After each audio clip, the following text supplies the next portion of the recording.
الله أكبر الله أكبر.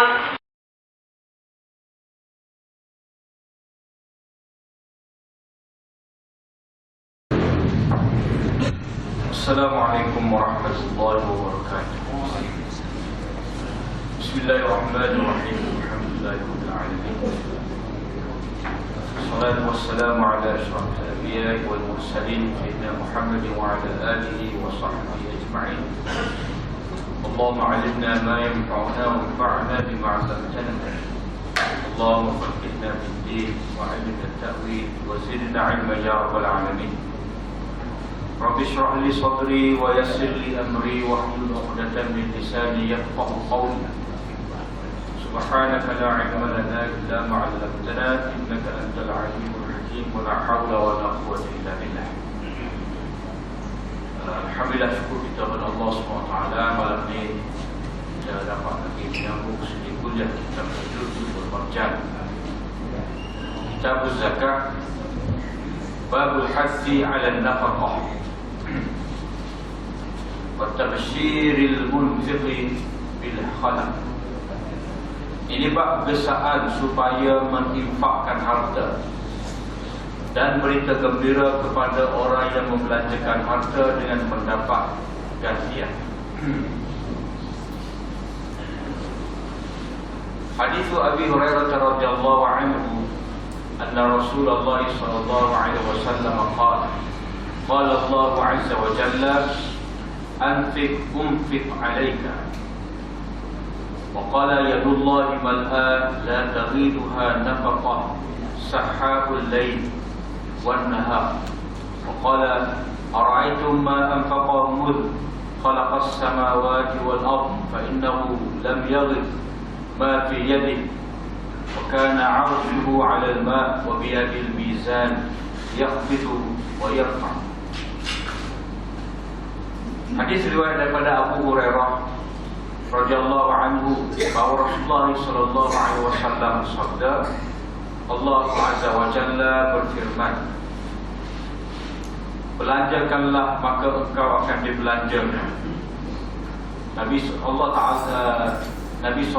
alaihi wasallam bersabda, yadullahi mal'at, tangan Allah memenuhi, tidak dikurangkan oleh perbelanjaan, mencurah-curah pemberiannya itu pada waktu malam dan siang. Nabi sallallahu alaihi wasallam bersabda, apa kata kamu? Apakah ya Allah SWT telah belanjakan, telah berikan sejak daripada dia mencipta langit-langit dan bumi, dan sesungguhnya tidak kurang apa yang ada di tangannya, dan arasnya itu di atas air, dan di tangannya itu timbangan, dia merendahkan dan mengangkat.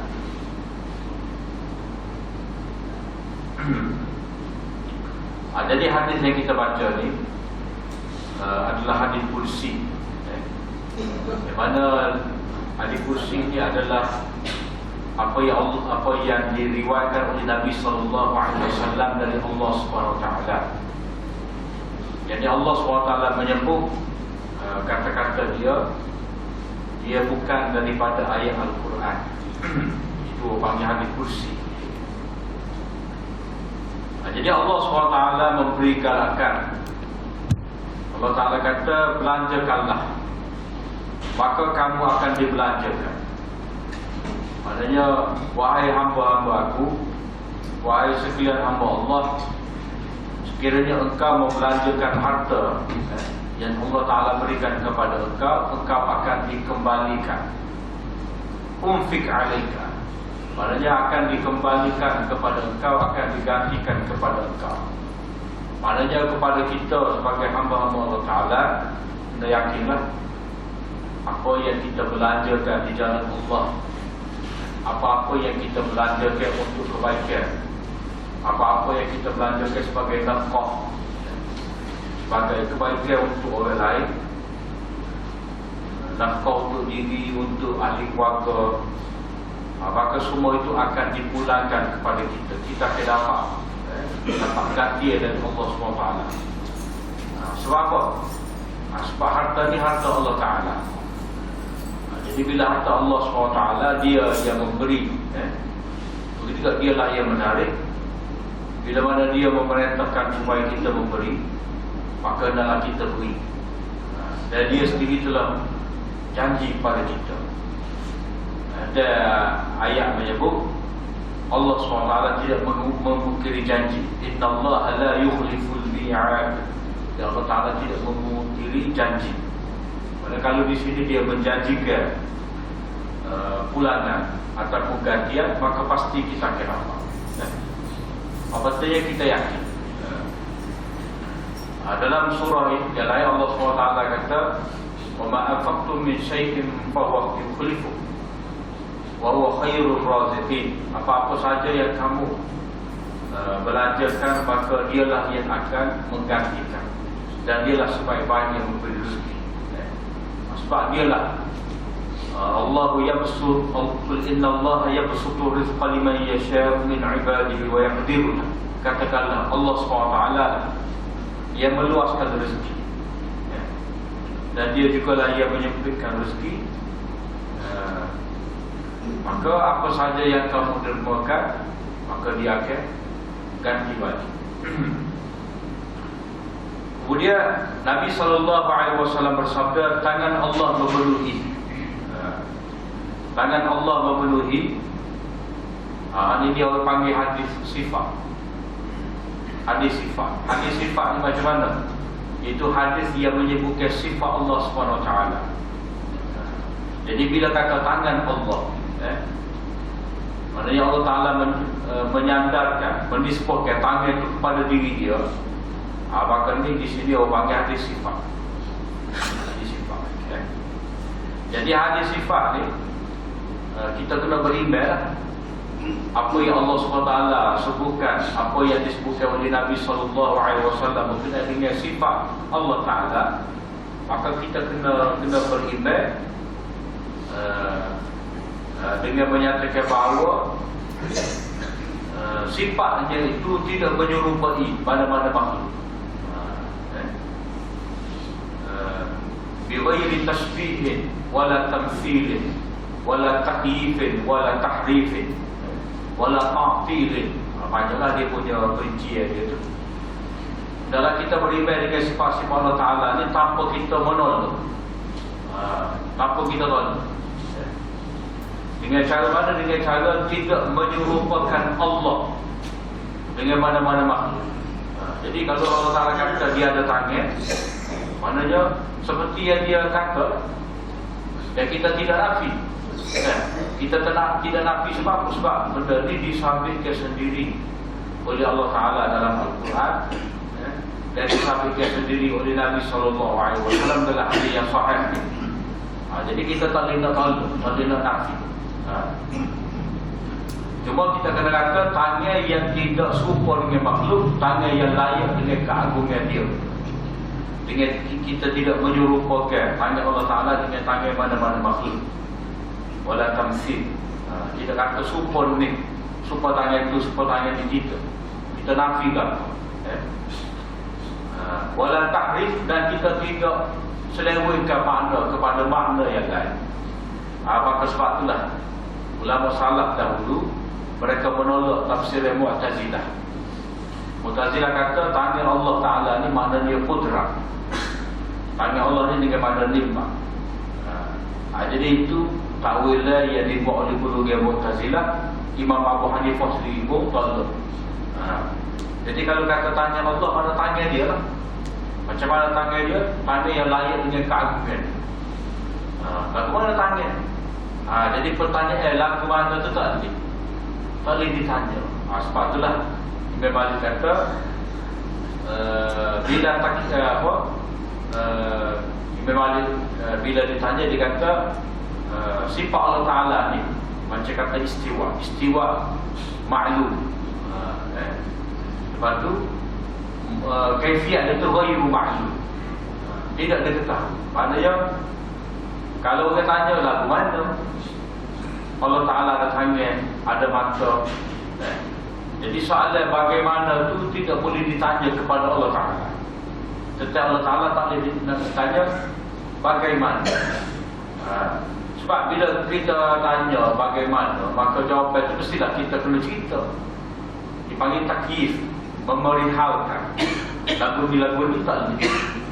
Tak boleh kita nak kata tangan tu lagu ni, tunggu dia lagu ni, dia beristiwa atas arah dia tu lagu ni, tak boleh. Tidak boleh ditanya tentang kaifiyah. Kalau nak tanya juga kaifah stawa, kena tanya kaifah huwa. Tanya lagu mana Tuhan? Lagu mana Tuhan pun kita tak boleh tanya. Jadi kaifiyah, sifat-sifat dia ni kita tak boleh tanya. Waktu zahir dia ni, kita faham dengan zahir kita. Tanya-tanya lagu mana? Tak boleh lah kita nak apa, pakai dengan mana kita nak hurai diri tadi. Sebab ini tidak dijelaskan oleh Nabi SAW sendiri. Bahawa Tuhan tanya Tuhan lagu ni tadi, Nabi tak hurai. Dan tidak wajib takwil. Tak wajib takwil, kita nak tukar dengan makna yang lain, tak wajib. Sebab tu jadi mana apakah kita meletakkan Tuhan dia jadi supaya makhluk? Tidak. Daripada awal lagi kita kata kama yaliku bijalali, panggil yang sebagaimana layak dengan tanpa kita menyerupakan dengan mana-mana makhluk. Jadi tanya Allah Ta'ala memenuhi, maknanya Allah Ta'ala sentiasa memberi. Pada banyak benda yang dia beri, kurnia dia. Jadi kalau kita pakai dengan mana nikmat saja, maknanya kita telah menafikan asal sifat. Sedangkan di sini kita boleh pakai kedua-dua. Jadi tanya itu sendiri dan apa yang lazim daripada tanya, yang ini memberi. Dua-dua itu kita pakai. Dan makna hakiki kita pakai. Satu lagi makna lazim bagi dia, itu maknanya memberi. Kalau ada tanya, itu maknanya memberi lah. Maknanya Allah Ta'ala memberi. Tidak lemah dia tu dalam memberi. Tanya dia tu makna sentiasa memberi. Dan ada ayat Quran banyak menyebut tentang dua tangan Allah Ta'ala ni. Bal yadahu mabsutatan yunfiqu kaifa yasha. Bahkan kedua-dua tangan Allah Ta'ala itu luas, sentiasa memberi. Sebagaimana dia kehendaki.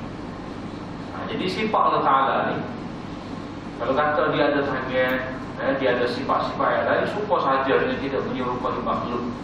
Seperti mana kita akui sifat mendengar, sifat melihat Allah Ta'ala, bahawa Allah Ta'ala mendengar sebagai kesempurnaan bagi diri dia dan tidak serupa dengan makhluk. Cuma sama dengan kita je dari segi bahasa. Kalau kata tangan sama dari segi bahasa. Tak serupa. Kalau kata tangan, lengan, kata pada lengan, tak. Bahu jalan, tak. Muka kuala, muka surat, semua tu ada diguna. Itu bagi masalah bahasa. Dan kita tidak boleh nafilah di sini. Jadi ya Allah, mana kedua-dua tangan Allah Ta'ala sentiasa memberi. Mana Allah Ta'ala tidak bakhil. La taqiduha nafaqah. Pemberian dia itu tidak ditipukan. Ada sombong pemberian Allah SWT kepada kita. Saharul lail, pemberian yang mencurah-curah tadi, tidak berhenti, tidak putus pada waktu malam, pada waktu siang. Pada ibaratlah ni, kalau kita saya fitih malam, juga fitih malam. Saya siang, fitih siang, boleh sombong. Ada sombong, ya nampak. Kalau dia siang, dulu malam, dulu boleh tahan hari. Orang pergi ke laut, pergi cara malam, cara siang. Ada apa tu rezeki. Penonai udah pergi malam. Canak soto ke apa semua. Jadi semua tu Allah Ta'ala boleh memberi kepada manusia pada waktu-waktu yang dia kehendaki, kepada siapa-siapa yang dia kehendaki. Tidak ada masalah bagi Allah SWT. Waqala, Nabi bersabda lagi, ara'aitu, mana kata lakukan? Acoy. Ma'afaqa, apakah yang Allah Ta'ala telah berikan, Allah Ta'ala telah belanjakan. Kalau kata beri belanja, di mana dia tak putih cah balik kan, bayar sebulan. Kita tak ada, kita kena bayar balik kerana pemberian dia lagi. Jadi kamu nak kata macam mana pemberiannya itu sejak daripada tercipta langit dan bumi. Maknanya ini orang panggil pentadbiran Allah Ta'ala.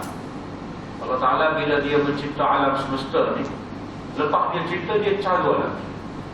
Dia dah kata mana-mana lah cari diri kita. Allah Ta'ala sediakan.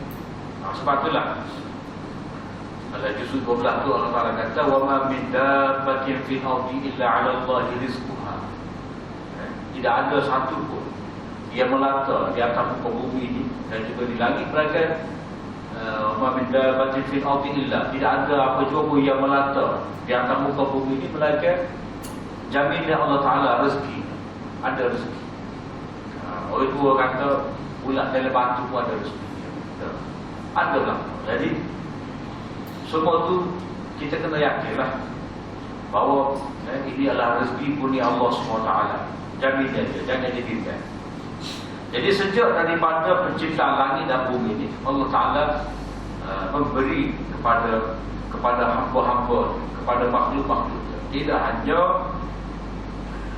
manusia, tapi segala makhluk yang lain. Cuba kena carilah, kena usahalah.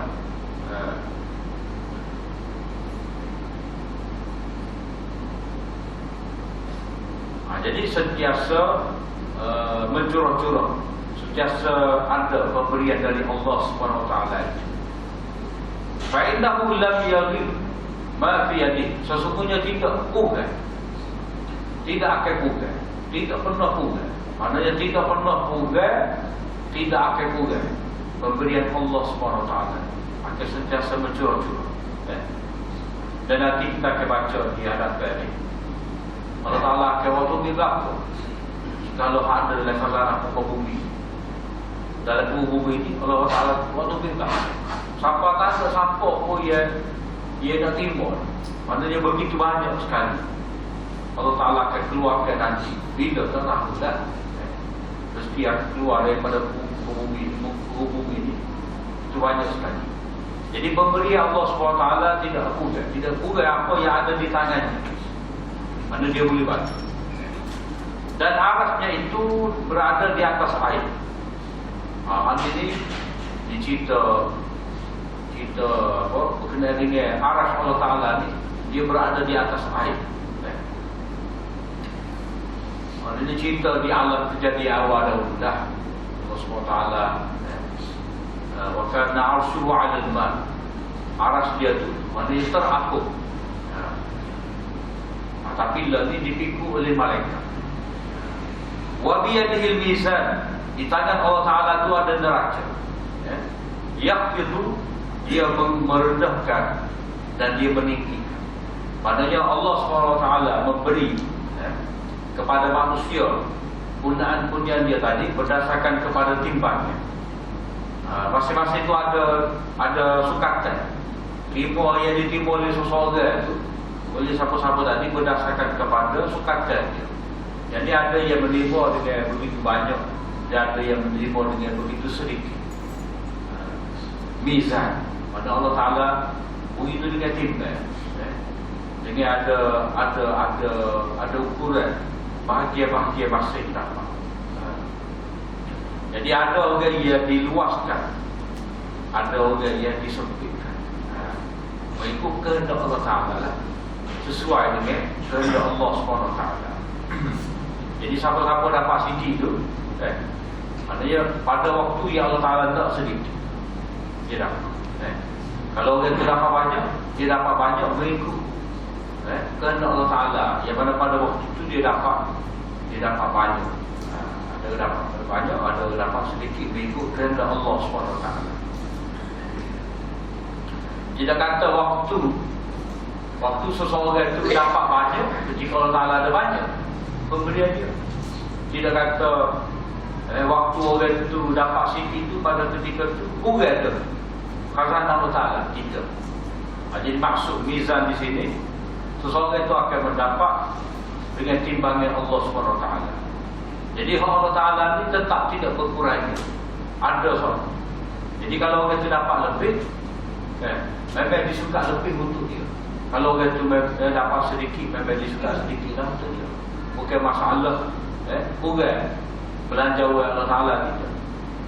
Bukan Allah Ta'ala ni suka tu mana dengan tanda, bukan. Jadi masuk neraka di sini, maknanya Allah Ta'ala memberi dengan adil. Kemudian babul ibtida'i fit nafaqah bin nafsi thumma ahli thumma al-qarabah. Ini bab memulakan belanja tadi untuk diri, kemudian untuk ahli keluarga yang terdekat, kemudian qarabah, kaum kerabat, sanak saudara. Hadis Jabir qala balagha an-nabiy sallallahu alaihi wasallam anna rajulan min ashabihi a'taqa ghulaman ad-dubur lam yakul lahu malun ghayrah faba'ahu bisamani mi'ah dirham thumma arsala bisamanihi ilayhi. Hadis riwayat daripada Jabir. Nabi SAW mendapat tahu ada seorang lelaki daripada sahabatnya telah memerdekakan hamba, setelah dari bila mana dia meninggal nanti. A'taqa ghulaman ad-dubur, maknanya orang itu kata kepada hamba dia, kamu lepas daripada aku mati ni merdeka. Itu dipanggil a'taqa ad-dubur. Ataupun dalam istilah dipanggil al-mudabbar. Al-mudabbar ni macam mana? Seorang hamba abdi itu otomatik jadi merdeka bila mana tua dia tu mati. Sebelum tua dia tu mati, tua dia kata, kamu lepas daripada aku mati ni merdeka. Itu dia panggil mudabbar. Jadi orang-orang dulu ni dia nak memerdekakan hamba macam-macam lah. Macam dia kata, kamu merdeka, otomatik merdeka pada waktu itu diujuk. Hal ini hanya jadi merdeka setelah daripada tua itu mati. Kemudian dia pula tak ada harta. Nabi malu kan? Nabi malu. Sebab apa? Sebab hamba pada waktu itu ada harta. Jadi kalau dia memerdekakan hamba dia, satu-satu harta dia, jadi apakah harta pusaka yang ditinggalkan untuk anak isteri dia? Dia tak ada. Jadi hamba ni harta, boleh dijual, boleh dijual beli. Jadi Nabi malu. Dalam riwayat lain Nabi SAW, Nabi suruh jual. Nabi suruh jual. Nabi ingatkan, apa ni? Orang tiga lagu ni lah kalau betul. Jadi oleh kerana ni satu-satu harta dia, maka Nabi SAW jual dengan harga 800 dirham. 800 dirham ni banyak kala lah. Kalau zakat tu 200 dirham kali 4. Jadi Nabi SAW jual, boleh duit 800 dirham tadi Nabi bagi kepada orang. Maknanya kalau seseorang itu memerdekakan hamba dia lepas daripada dia mati, maknanya itu satu bentuk sedekah. Dan sedekah tu Nabi SAW tidak luluskan. Sebab apa? Sebab seseorang itu bila dia nak mati, adalah dia mati dengan ada harta supaya dapat diwarisi. Intazara auladaka aghniya khairun min antazarahu fuqara yatakaffafu 'ala an-nas. Kalau kamu tinggalkan anak-anak kamu tu dalam keadaan mereka tu kaya, itu lebih baik lagi daripada kamu meninggalkan mereka tu dalam keadaan mereka tu miskin, tak ada tanya, minta sedekah. Salli. Maknanya walaupun Nabi ni orang tawakal tinggi kepada Allah Ta'ala, kita pun disuruh supaya tawakal, meninggalkan anak dan isteri tanpa ada harta ini bercanggah dengan tawakal, benar. Bercanggah dengan sunnah Nabi SAW. Kena tinggal harta supaya ada lah nak makan, nak minum, tak. Ada rumah untuk diduduki, ada kenderaan boleh pergi mari, kena ada. Jadi di sini Nabi SAW ambil 800 tadi beri kepada dia. Jadi orang itu boleh guna, boleh guna untuk belajar dia sendiri. Sebab di sini ibtidah fil nafaqah bin nafsi, mulakan dengan diri. Mana untuk diri sendiri lah, untuk makan bila kita sendiri, untuk keperluan isteri. Ya. Kemudian kalau ada lebih tu bagilah, baru diberi kepada saudara kita. Adik-adik, saudara. Itu cara yang betul. Dalam hadis lain Nabi SAW bersabda, ibda biman ta'ul. Mana kalau kita buat kebajikan ni, adalah dahulukan kepada dunia orang yang kita tangguh nafkah.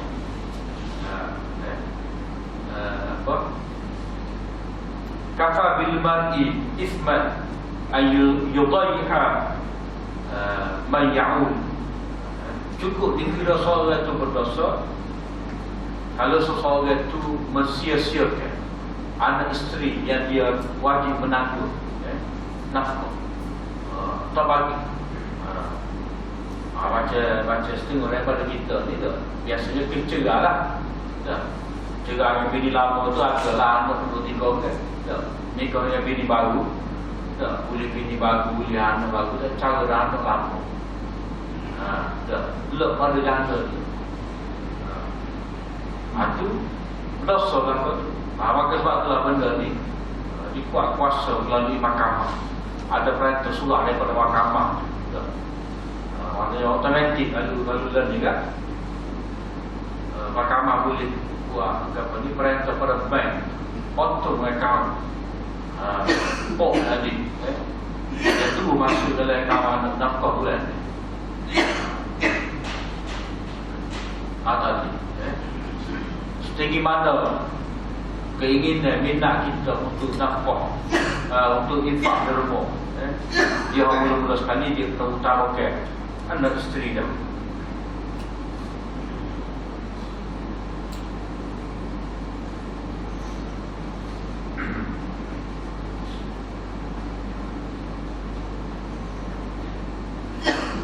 Jadi di sini kalau mengikut hadis ni Nabi SAW bertindak sendiri. Kira-kira harta tu harta orang lain, hamba tu hamba orang lain. Di sini ulama mengatakan bahawa orang ni dia macam tidak cerdik lah. Sehingga Nabi SAW sebagai pemerintah cakupan jual, ambil harta saja bagi kepada orang. Maksudnya cara yang betul. Cara yang betul. Kemudian babu fadlin nafaqah was-sadaqah 'ala al-aqrabin waz-zawji wal-aulad wal-walidain walau kanu musyrikin.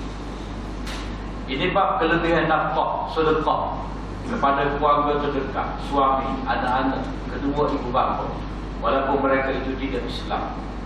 Hadis Anas radhiyallahu anhu qala kana Abu Talha aktsar al-ansari bil Madinati mala min nakhlin wa kana ahabba amwalihi ilayhi bayruha wa kana mustaqbilat al-masjid wa kana Rasulullah sallallahu alaihi wasallam yadkhuluha wa yashrabu min ma'in fiha tayyib. Qala Anas falamma unzilat hadhihi al-ayah lam tanalu al-birra hatta tunfiqu mimma tuhibbun. Qama Abu Talha ila Rasulillah sallallahu alaihi wasallam faqala ya Rasulullah inna Allah tabaraka wa ta'ala yaqul lan tanalu al-birra hatta tunfiqu mimma tuhibbun wa inna ahabba amwali ilayya bayruha wa innaha sadaqatun lillah arju birraha wa zukhraha 'inda Allah fadhaha ya Rasulullah haitsu araka Allah qala faqala Rasulullah sallallahu alaihi wasallam bah dzalika malun rabih wa qad sami'tu ma qulta wa inni ara an taj'alaha fil aqrabin faqala Abu Talha af'alu ya Rasulullah, faqasamaha Abu Talha fi aqaribihi wa bani ammi. Hadis riwayat daripada Anas, katanya Abu Talha adalah sahabat Ansar yang paling banyak harta dari segi kebun tamak. Jadi Abu Talha ni kira-kiranya buat dirilah kepada Anas. Jadi Abu Talha ni paling banyak harta di Madinah dari segi pohon tamak, kebun tamak. Jadi di antara tanah yang paling dia sayang adalah Bayruha, mana kebun yang terletak di hadapan masjid, depan masjid.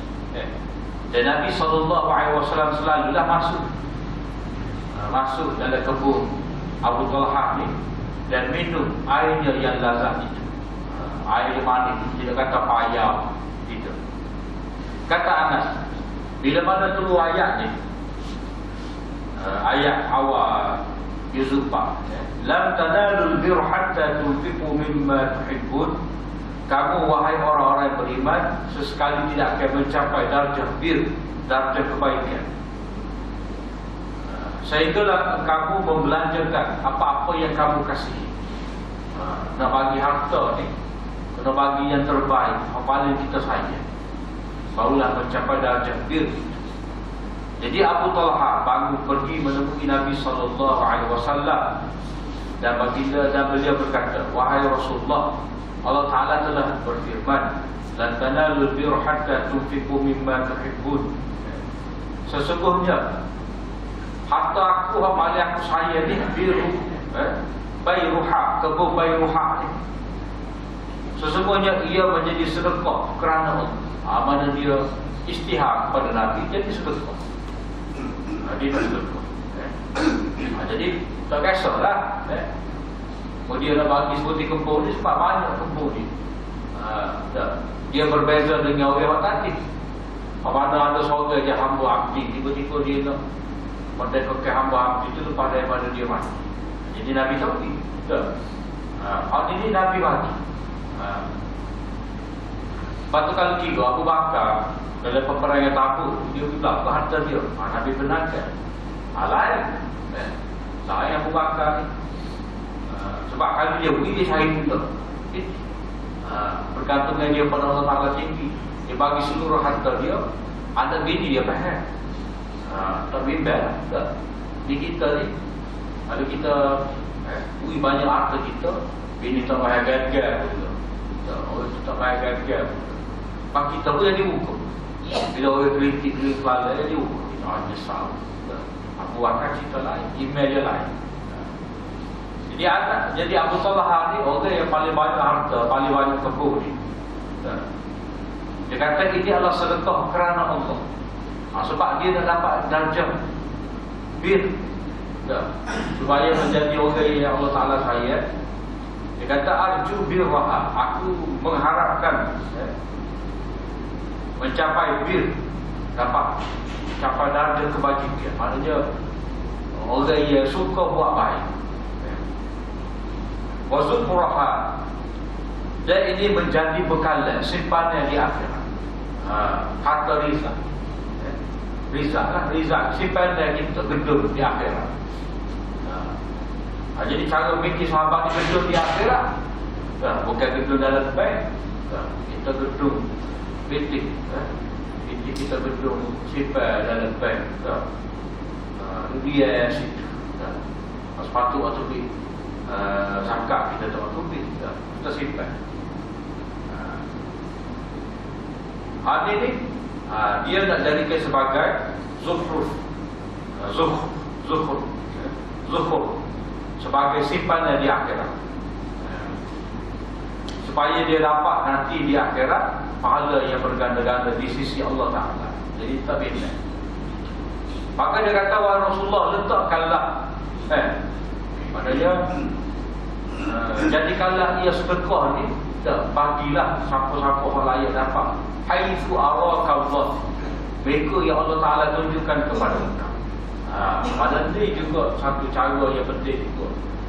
bila kita nak sedekah harta kita ni, terutamanya harta yang bernilai, mana kita kena tanya, kena tanya ahli dia, tanya pegawai ahli pegawai agama, pegawai mufti ke, ahli ulama. Tapi silap-silap awikan pun kalau gitu kan orang tak sedekah. Kita pun juga mentang kita tu dulu ni kata awikan pun lah. Apa boleh timur sedekah, boleh timur amal nak bantu nak bantu. Payah juga gitu tu. Mana kita kena bagi tu Wiku apa kita nak bagi, kita minta nasihat, kena tanya pendapat orang tu, pendapat orang ni. Dan kita telah baca dah sebelum pada ni, kita Sayyidina Umar, kita Sayyidina Umar, dia nak bagi harta dia.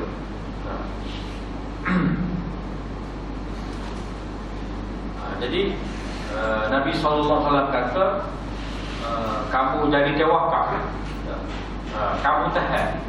Mana kamu tahan, maknanya orang ini jadi harta wakaf, kamu sedekah ke hasil. Baca Abu Talha ni pula apa? Sikit infak lah. Semua tu tak ada milik dia, dia tidak pergi agak-agak. Dia bagi. Ada orang yang terima, penerima. Kalau macam Sayyidina Umar ni, Nabi kira sebagai dia tu mewakafkan harta. Dia boleh guna hasil tanaman itu untuk disedekahkan kepada pihak-pihak tertentu. Kita bagi itu dalam bentuk sedekah belangkah pun boleh, dalam bentuk wakaf pun boleh juga. Jadi Abu Talha ni dia kata fada'a, letakkanlah, maknanya nak bagi kepada siapa-siapa yang engkau rasa patut dapat. Maka Nabi SAW kata bah, maknanya ini adalah satu pemberian yang menguntungkan. Wah dah kalau kita ini adalah harta yang begitu menguntungkan. Maknanya kalau nego memang untung, tapi kalau fikir akhirat lebih menguntungkan lagi. Memanglah aku dengar niat kamu tu, kamu nak sedekahkan bayruhat itu. Cuma Nabi SAW kata, wa inni ara an taj'alaha, aku fikir adalah engkau berikan kepada kaum kerabat engkau yang terdekat. Pada bagilah.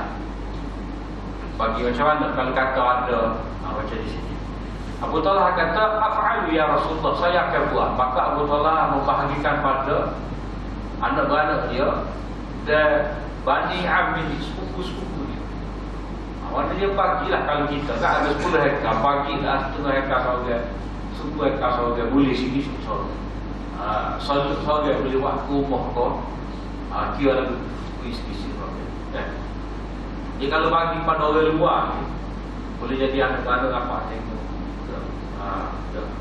Terutama kalau lebih kan, kebanyakan orang kita ni banyak tanah ni, supaya tu naik dia dulu lupa tanah. Waktu kadang-kadang sore-sore tu mati di keping-keping yang ada tanah. Situ ada, sini ada. Bukan ada beli tanah umpuk, tanah kau kaji yang beli. Jadi kalau kita nak bagi tanah lagi tu kadang-kadang macam di sini dah, adik-adik dia, sepupu dia dekat. Jadi kalau pergi pada orang luar, orang jauh, walaupun niat sedekah, lebih baik lagi kita bagi sedekah. Kita bagi kepada adik-adik dekat, keluarga terdekat, sebab dia kira sebagai ajrul qarabah. Ajrul qarabah, pada pahala menjaga hubungan kerabat. Dan satu lagi ajrul sadaqah, pahala kerana bersedekah, dapat dulu otomatik dalam satu masa.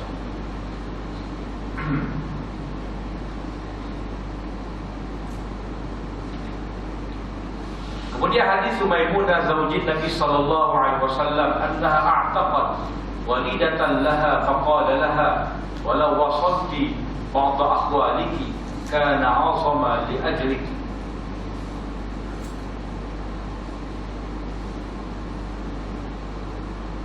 Hadis Maimunah, isteri Nabi SAW, bahawa dia telah memerdekakan hamba kepunyaannya. Maka Nabi SAW bersabda, kalau engkau jadikan hamba tadi sebagai uslah, maknanya kamu hubungkan silaturahim dengan sebahagian dengan salah seorang daripada pakcik engkau, maka itu lebih besar pahala kepada engkau. Maknanya hamba tadi dah kamu bagi kepada pakcik kamu, itu lebih besar pahala. Walaupun memerdekakan hamba itu terpuji, dah. Tapi Nabi SAW menganjurkan supaya Maimunah ni ambil hamba dia tadi ni, beri kepada salah seorang daripada pakcik dia. Lepas tu kita kata, Pak, untuk merdekakan dia tu, dia daripada perhambaan dia orang merdeka. Apa? Kita kena ingat, orang yang jadi hamba ni, dia jiwa dia tu amat rendah lah, lemah, bergantungnya orang sepenuhnya. Jadi kalau dia jadi hamba ni, bereslah, tak dia pak makan minum dia tu ada, pak itu. Kalau dia jadi hamba, sahab bila dia. Nak ada rumah, nak ada mana, nak kerja sendiri dah, mereka. Jadi jiwa dia tu jiwa bergantungnya orang. Sekian lama dia jadi hamba, tiba-tiba jadi orang merdeka, tak menurut agama pun. Salah juga. Jadi walaupun merdeka tu besar artinya, tapi setengah hamba dia tu tak nak jadi hamba lagi. Sebab jiwa dia tu masih lagi bergantung pada orang. Jadi kalau berlaku lagu tu, tak boleh kita nak memerdekakan hamba tu tidak bagus. Tak baik untuk dia. Sebab dia akan bergantung, susah pula dia. Nak cari, itulah apa ni hamba perempuan. Lepas tu peluang dia nak ada orang ambil dia buat bintik. Ayah juga. Pertama dia setua apa boleh jadi belakang. Maka sebab itulah Nabi SAW mengesyorkan kepada Maimunah supaya dia beri kepada salah seorang daripada pakcik dia ni sebagai menyambung hubungan silaturahim. Dapat pahala tu, dapat pahala sedekah dan juga silaturahim. Kemudian hadis Zainab imraati Abdullah radhiyallahu anhu qala kuntu fil masjid fara'aitu an-nabiy sallallahu alaihi wasallam faqala tasaddaqna walau min hulikikunna wa kana Zainab tunfiqu ala Abdullah wa aitamin fi hajriha faqalat li Abdullah sal Rasulullah ayajzi anni an unfiqu alayka wa ala aitami fi hajri min as-sadaqah. Faqala sali anti Rasulullah sallallahu alaihi wasallam fantalaqtu ila an-nabi sallallahu alaihi wasallam wajadtu imra'atan min al-ansari 'ala al-bab hajatuha mithlu hajati famarra 'alaina Bilal faqulna sali an-nabiy sallallahu alaihi wasallam ayajzi 'anni an unfiqa 'ala zawji wa aitamin li fi hajri wa qulna la tukhbir bina. فدخل فسأله فقال من هما قال زينب قال أي الزيانب قال امرأة قال امرأة عبد الله قال نعم لا أجر القرابة وأجر الصدقة. Ini hadis daripada Zainab, yakni isteri kepada Abdullah bin Mas'ud. Katanya, aku berada di masjid, aku terlihat Nabi SAW. Nabi bersabda, pada Nabi bersyaratlah, bersedekahlah wahai wanita, walaupun daripada perhiasan kamu. Mana tak saya lah, gelap ke, subai ke, cincin ke, sedekahlah walaupun kamu terpaksa keluarkan daripada harta perhiasan kamu. Jadi Zainab ni dia membelanjakan kepada Abdullah bin Mas'ud. Maknanya Abdullah bin Mas'ud ni orang susah. Jadi isteri Zainab lah bagi duit kepada Tok Laki. Lagu mana? Malah betul lah. Kalau kita boleh Tok Laki senang, kita boleh tupai dia. Kalau Tok Laki susah, Tok Laki lah tupai pintu. Ia lagu betul lah. Saling, kita kata saling memenuhi, melengkap antara satu sama lain. Jadi cerita orang kata dengan binti ni, dia ada. Sampai Nabi dulu ada lah, orang kaya. Boleh jadi dia jatuh fakir ke lama tak kerja ke, boleh jadi belakang. Budak kaya. Jadi macam-macam orang ada ni. Bukan sama-sama dia senang. Jangan jadi masa tu laki kaya tu betul borang betul laki gelar bangga pun semua barang lah. Bila tu laki jatuh fakir bila kerja dia tinggal tu laki cari tu laki lain tak boleh lah. Jadi benda ni contoh ni ada contoh di kalangan sahabat sampai Nabi dahulu. Jadi Zainab ni dia membelanjakan, dia bagi zakat, sedekah kepada suami dia dan juga anak-anak yatim di bawah jagaan. Dia panggil yatim. Jadi dia berkata kepada Abdullah, pergilah tanya Nabi tu, mana ikah untuk aku ni, kalau aku berikan kepada engkau nafkah ataupun infak, zakat, sedekah ni, boleh pahala pun tidak. Dan kepada anak-anak yatim di bawah jagaan aku ni, kalau aku bagi sedekah. Abdullah ni kata kepada dia, awak sendirilah tanya. Jadi saya pun pergilah, kata Zainab. Aku dapati ada seorang wanita Ansar duduk di pintu. Ajak dia tu cerita dia sepenuhnya saya tu. Nak beri sedekah betul lagi, boleh kau cerita. Kalau tu lelaki beri sedekah kau bini tu memang tak boleh dah. Sebab kena beri nafkah. Tak boleh tukar pada sedekah. Jadi famarra alaina Bilal. Jadi Bilal lalu melintasi kami. Jadi kami pun kata, tanya Nabi. Tolong tanya pada Nabi itu, memandang ikhrah kepada saya ni untuk saya berikan kepada suami saya dan juga anak-anak yatim di bawah jagaan saya. Dan kami pun besarlah, jangan Nabi ni siapa-siapa. Pada kala bila aku masuk tanya Nabi, maka Nabi SAW tanya, siapa mereka berdua tu? Bila kata Zainab. Lalu mana bila janji tak seroyak nanti tu. Dia oyak juga. Ni kalau Nabi ni tak boleh lah.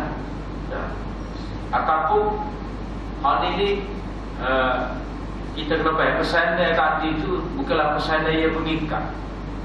Mana tak wajib pun jangan oyak. Maknanya dia faham. Kalau oyak pun kita malu.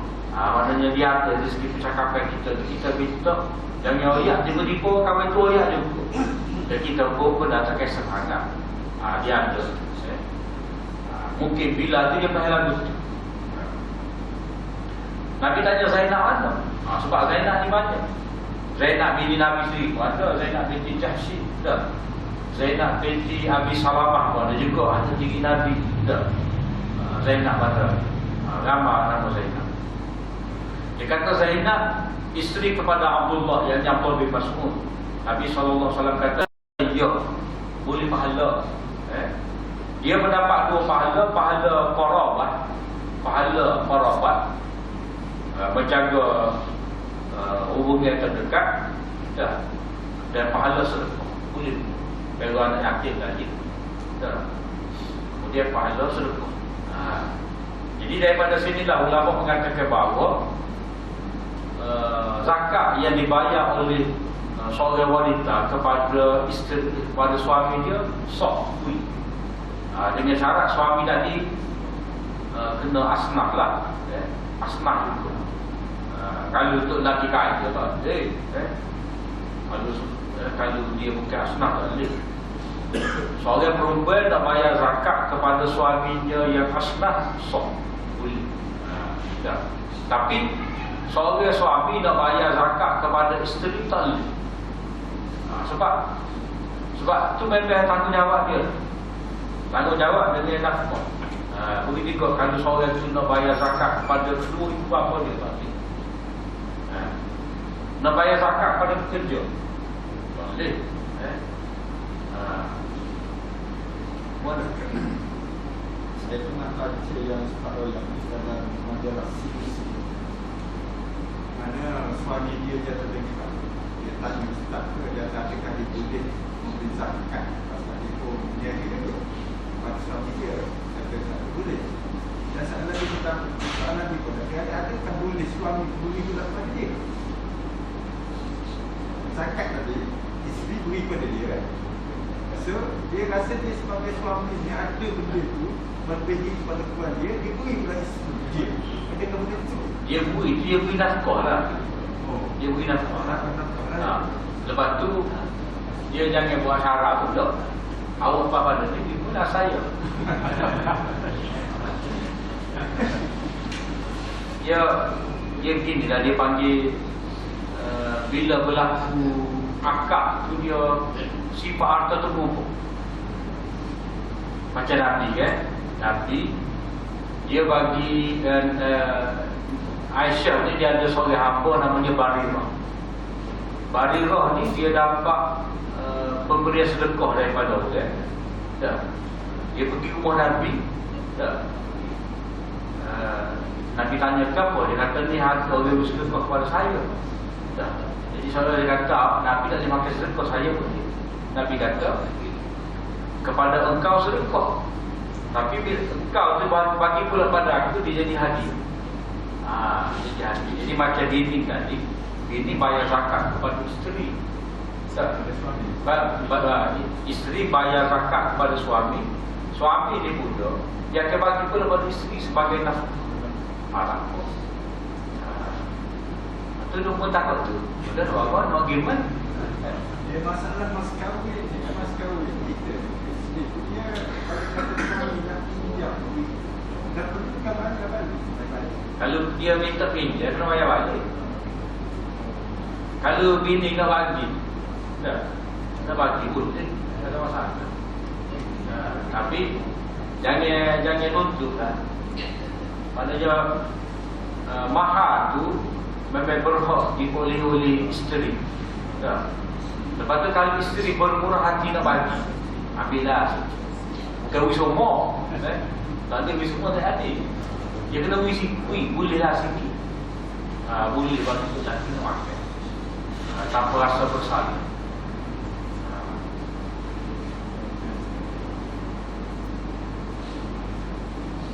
Jadi